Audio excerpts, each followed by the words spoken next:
Salam dostlar. Aldыңарda силерди абдан жакшы көргөн эжекеңер Мадымар Аширин Мамановна.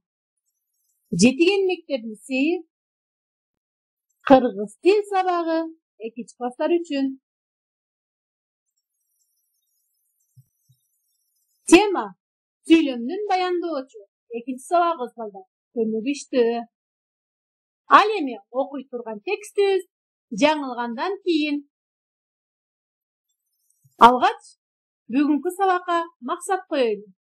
Сүйлөмдүн баяндоочун билишет, текст аркылуу баяндоочуду таба алышат, сулуу, таза жазуу аркылуу эч качан жаңылбаганга аракет жасашат. Дагы бир жолу эрежеге көңүл бургула. Сүйлөмдүн ээсин кыймыл аракетин, ал абалын билдирген сөздөр сүйлөмдүн баяндоочу болот. Ал эмне кылды, эмне кылат деген суроолорго жооп берет.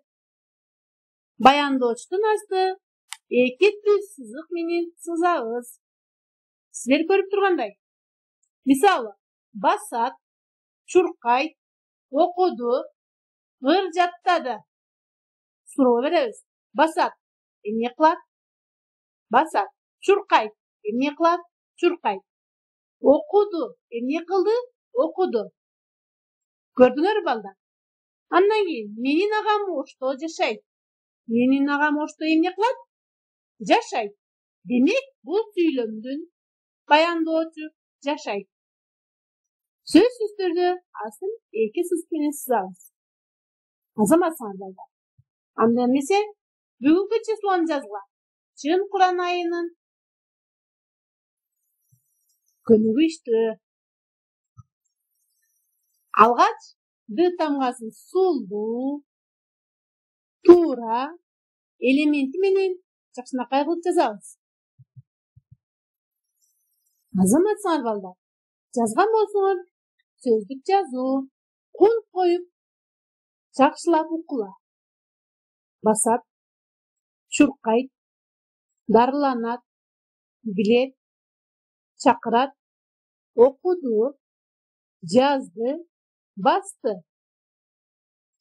Азаматсыңар балдар. Канча сөз жаздыңар? Албетте 8 сөз жаздыңар. Бул сөздөрдүн бардыгы баяндооч болот.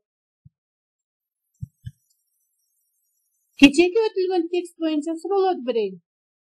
Таалайбек жыл мезгилдерин билеби? Ал кандай бала экен? Таалайбек мезгилди билбегендиктен кандай абалда калды? Мындан ары эмне болгонун билгиң келеби? Анда балдар жаңылгандан кийин дегендин 2 бөлүгүн окуйбуз. Окуудан мурун биз сөздүк иш жүргүзөйлү. Жаркы, маанайы, чери, көңүлүү. Түшүнгөн болсок, текстке көңүл бөлгүлө. Бүгүн дем алыш болгондуктан бул үйдөгүлөрдүн баары үйдө. Таалайбек дем алышты жакшы билет. Себеби атасы мындай күндөрдө уулун чанага отургузуп алып көчөгө чыга турган. Кыйла жерге сүйрөп барып, анан кайта келчү.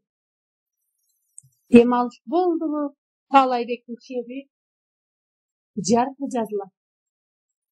Керели кечки эрмеги атасы.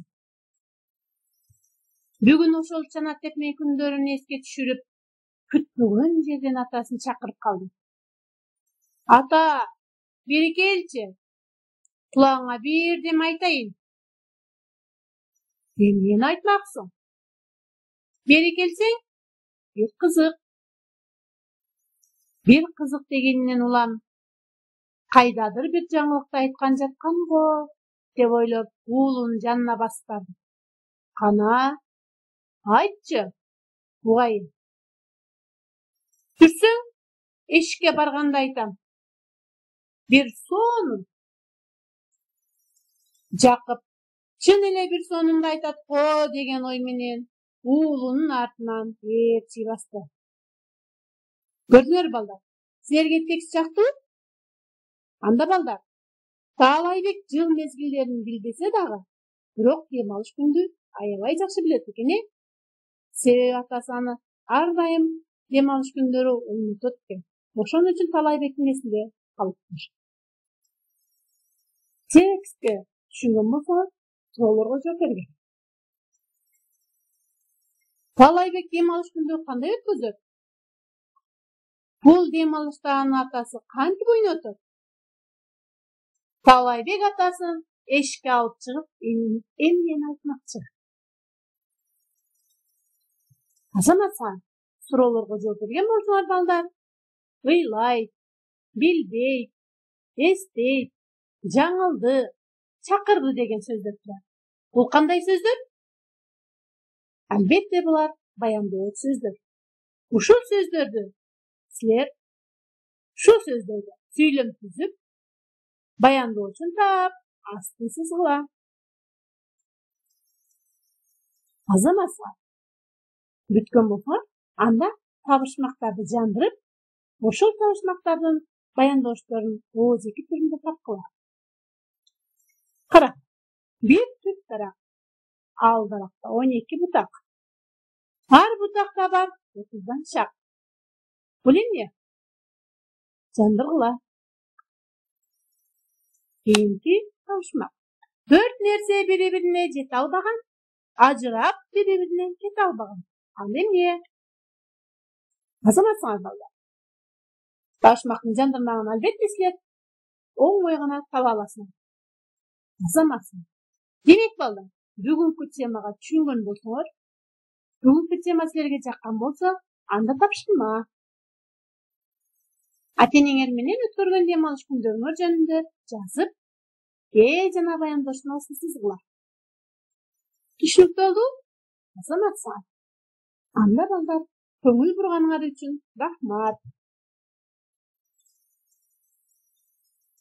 Кийинки сабакта кездешке чейин кош болгула.